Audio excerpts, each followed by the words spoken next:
So in this video, we're going to look at question 12, part B now.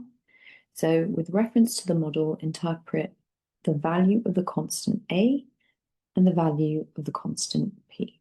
So let's first look at BI. So we're looking at interpreting the value of constant A. So if we do that, maybe let's consider what's happening when t equals 0.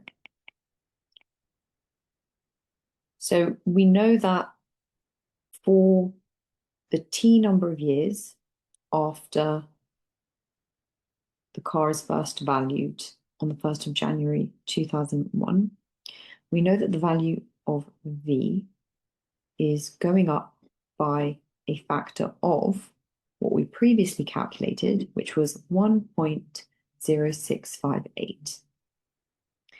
But when t equals 0, we could write V, the value of the car, equal to A times P, so the factor by which this is going up every single year, to the power of 0.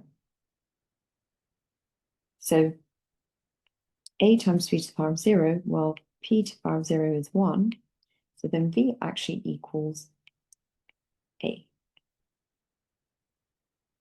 And so the value of A represents the initial value of the car on the 1st of January 2001. So that's the meaning of the constant A. And that's how we can contextualize it within this model. So now, if we look at the value of constant P, we kind of discussed this because we know that our calculated value of P is the factor by which the value is increasing each year.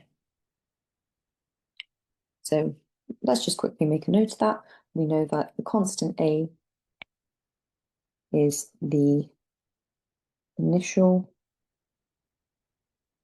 value of the vintage car on January 1st, 2001. And then the value of the constant P, which is 1.0658, 4 decimal places, is the factor by which the value increases each year.